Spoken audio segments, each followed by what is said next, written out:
बात 1920 की है। हंगरी आर्मी का एक नौजवान लड़का था जिसकी जिंदगी में बस एक ही मकसद था कि दुनिया का सबसे अच्छा पिस्टल शूटर बनना। अपने लक्ष्यों को प्राप्त करने के लिए वो दिन रात मेहनत करता, घंटों प्रैक्टिस करता था और इसी का परिणाम था कि उसकी गिनती अपने देश के टॉप पिस्टल शूटर्स में होने लगी। 1938 में वे जब 28 साल के हुए उसने देश विदेश के कई शूटिंग चैंपियनशिप जीत ली थी और सभी को यह यकीन हो चला था कि यही निशानेबाज 1940 के टोक्यो ओलंपिक्स में गोल्ड मेडल जीतकर ही दम लेगा। लेकिन होने को तो कुछ और ही मंजूर था।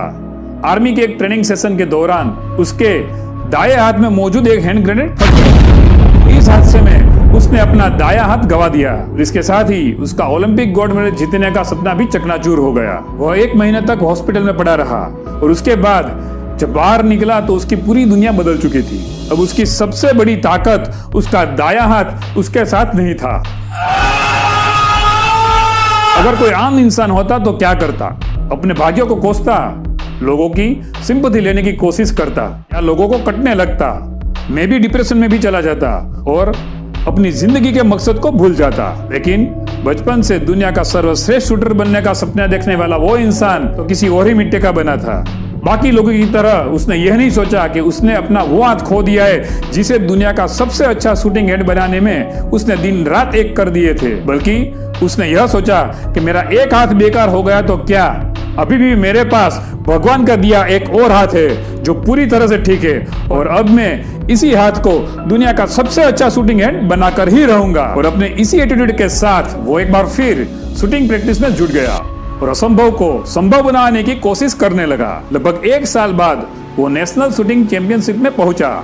इतने समय बाद उसे वहां देखकर बाकी शूटर्स को लगा कि वो उन्हें एनकरेज करने के लिए आया है, पर जल्दी वे आश्चर्य में पड़ गए जब उन्हें पता चला कि वो उन्हें एनकरेज करने के लिए नहीं बल्कि उनसे मुकाबला करने के लिए आया है। मुकाबला हुआ और पूरी दुनिया को हैरान करते हुए अदम्य साहस वाले उस शख्स ने अपने बाएं हाथ से वो मुकाबला जीत लिया। एक बार फिर दुनिया को लगने लगा कि वो दुनिया का सर्वश्रेष्ठ शूटर बनने का अपना सपना पूरा कर सकता है और ओलंपिक में गोल्ड मेडल भी जीत सकता है। पर दुर्भाग्य तो मानो उसके पीछे ही पड़ा था।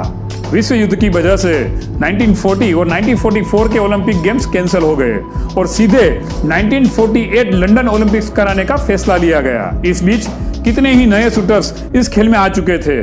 कहां अपने प्राइम डेज में उसे अपने दाएं हाथ से मुकाबला करना था और आज कहां इतने सालों के बाद अपने बाएं हाथ से विश्व स्तरीय मुकाबले में उसे भाग लेना था। पर उसे इन बातों की फिक्र ही कहां थी।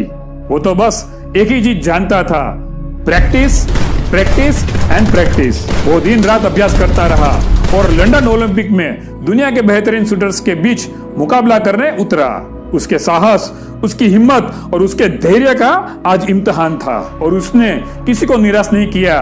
वो उस इम्तिहान में पास हो गया, उसने गोल्ड मेडल जीत लिया। दोस्तों, उस लड़के का नाम था कैरोली टेकाक्स और उसकी यह अनबिलीवेबल स्टोरी हर उस शख्स के लिए एक बहुत ही बड़ा संदेश है जो जरा सी परेशानी आने पर हार मान लेते हैं। एक सामान्य इंसान जब भी असफल होता है वो अपनी असफलता के लिए 50 कारण गिनाने में आगे रहता है पर सफल होने की एक भी वजह नहीं बता पाता।